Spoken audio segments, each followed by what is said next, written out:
ഇന്നേ ദിവസം തിരുസഭ അനുസ്മരിക്കുന്ന പ്രധാന വിശുദ്ധർ അഥവാ വിശുദ്ധ സംഭവങ്ങൾ. പരിശുദ്ധ കന്യാമറിയം ദൈവമാതാവ്.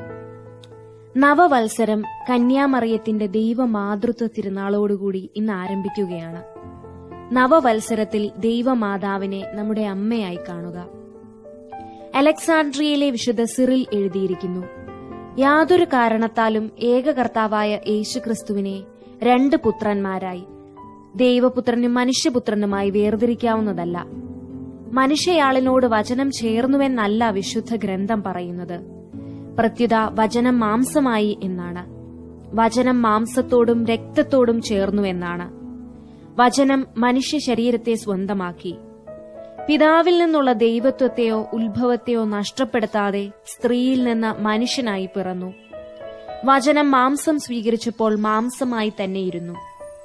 വിശുദ്ധ ലൂക്കായുടെ സുവിശേഷം 1-ാം 43 എന്റെ കർത്താവിന്റെ അമ്മ എന്നെ സന്ദർശിക്കുവാൻ എനിക്ക് എങ്ങനെ യോഗ്യതയുണ്ടായി എന്ന എലിസബത്തിന്റെ ചോദ്യം ദൈവമാതൃസ്ഥാനത്തിന്റെ അംഗീകാരമാണ്. ദൈവമാതാവ് എത്ര അവർണ്ണനീയമായ ഒരു സ്ഥാനം!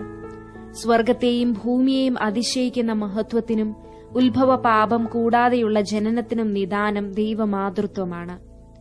മറിയം ദൈവമാതാവാണെന്നുള്ള വിശ്വാസ സത്യം പ്രഖ്യാപിച്ച എഫേസൂസ് സൂനഹദോസിലെ പിതാക്കന്മാർക്ക് നഗരവാസികൾ വമ്പിച്ച സ്വീകരണമാണ് നൽകിയത്. കന്യകാമറിയത്തിന് ദൈവമാതൃസ്ഥാനം നൽകി മഹത്വപ്പെടുത്തിയ ദൈവത്തിന് നമുക്ക് നന്ദി പറയാം.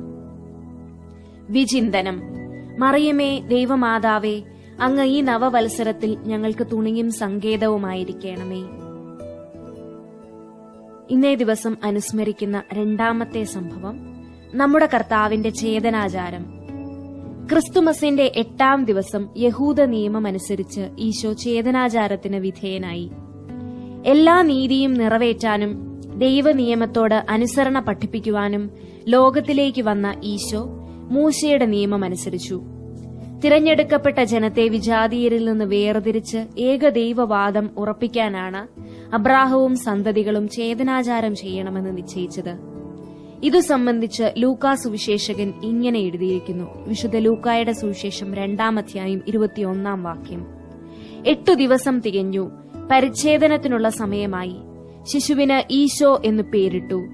അവിടുന്ന് ഗർഭസ്ഥനാകുന്നതിന് മുൻപ് തന്നെ ദൈവദൂതൻ നൽകിയ പേരാണിത്. ഈശോ, എത്ര പരിശുദ്ധമാണ് ഈ നാമം! രക്ഷകൻ എന്നർത്ഥമുള്ള ഈ നാമത്തിലല്ലാതെ വേറൊരു നാമത്തിൽ രക്ഷയില്ല. ഈ നാമം ഉച്ചരിക്കുമ്പോൾ ഭൂവാസികളും സ്വർഗവാസികളും മുഴങ്കാൽ മടക്കുന്നു, പിശാചുക്കൾ പലായനം ചെയ്യുന്നു. ഈശോ എന്ന നാമം എന്റെ അധരങ്ങൾക്കും ഹൃദയത്തിനും മധുവായിരിക്കും. ആ തിരുനാമം ഉച്ചരിച്ച് അന്ത്യശ്വാസം വിടാൻ നമുക്ക് ഈശോയോട് തന്നെ വരം ചോദിക്കാം.